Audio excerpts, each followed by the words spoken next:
Hi, welcome to our channel. First of all, please sign up and leave your like. Millennials in their 30s are sitting in an economic quagmire that could stick with them through retirement. Millennials in their 30s are living in a perfect storm of economic factors right now.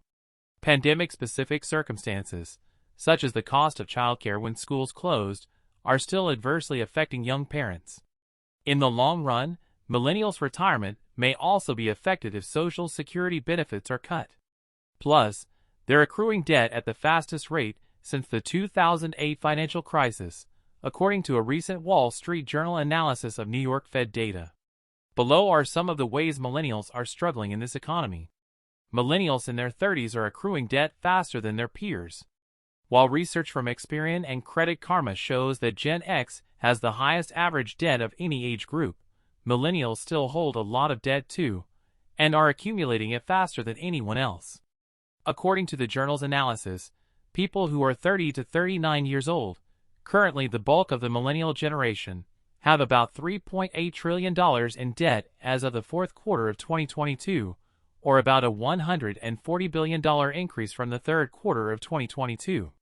As the Wall Street Journal article noted, that's 27% higher than in the fourth quarter of 2019, and the last time debt owed by 30-somethings grew this quickly was between 2005 and 2008. A major part of that story is the way that student debt has hampered millennials' finances. More than a third of them report that their loans have kept them from buying a home, for instance, according to a survey from Legal & General. Millennials are holding a lot more total debt than previous generations in that age group. Millennials are missing credit card and auto loan payments. The debt burdens racked up by millennials are starting to stress their finances, and many have begun defaulting on those burdens. Research published on the New York Fed's Liberty Street Economics blog showed that millennials are missing credit card and auto loan payments at rising rates as they take on more debt, as reported by Insider's Jacob Zinkula. The data also underscores how inflation and the rising cost of living has hurt millennials in particular. We are seeing a credit gap emerge in the sense that younger, less affluent borrowers are coming under financial pressure from higher living costs and inflation outpacing their income gains. Silvio Tavares, chief executive of VantageScore, told the Journal. We aren't seeing that among older and more affluent borrowers. Working millennials are still recovering from the pandemic. Millennials have also had trouble getting back to work.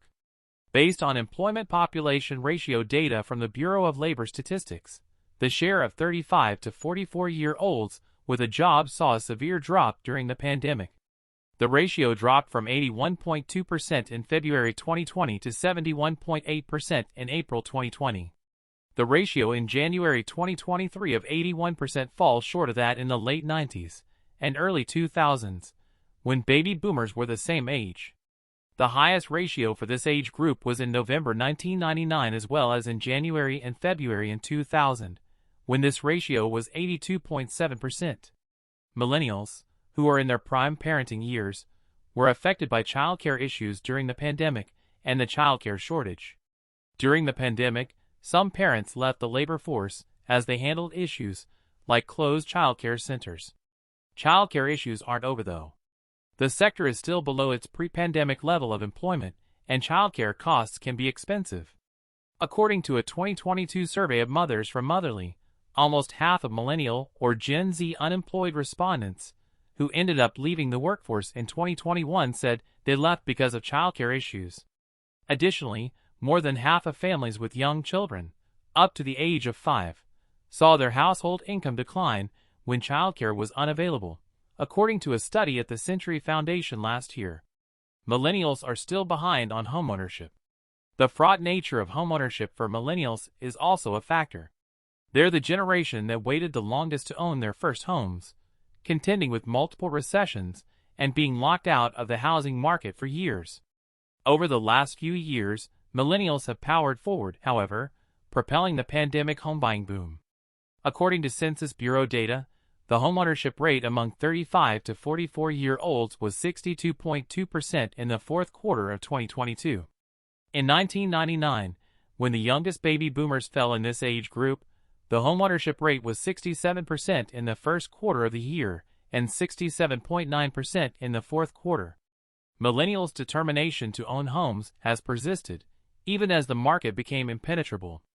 It's only started to cool over the last few months. According to a Bankrate survey, about 4 in 10 millennials who don't own a home said that's because homes are too expensive, and 4 in 10 also said that they don't have sufficient income. Millennials face looming retirement insecurity. If all of that wasn't enough, millennials' retirement situation in the future could be different from Gen X and baby boomers. The authors of a 2021 brief from the Center for Retirement Research at Boston College said that while millennials are catching up in the labor market and they are getting married and buying houses, they are falling behind earlier generations in savings. One place millennials have not caught up, however, is wealth accumulation. The authors added, they are saving for retirement at the rate of earlier generations, but student debt is a constant drag on their balance sheet.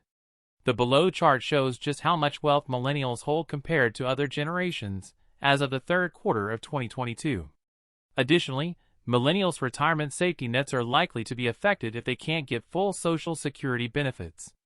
A report from Health Use Services said that if benefits are reduced by 20% in accordance with the SSA's projections, an average 35-year-old millennial earning $50,000 in 2022 will receive $13,500 less in annual Social Security income in the first year of retirement, and $365,000 less in lifetime benefits. While a 35-year-old making that much in 2022 would see a lifetime benefit drop of about $365,000, the report showed that those earning six figures would see larger declines in lifetime benefits. Those that age making $100,000 would see a decline of about $563,000 and a decline of about $677,000 for a 35-year-old making $150,000. Hope you enjoyed the video. Please comment, what do you think about this economic factors? Do they achieve you?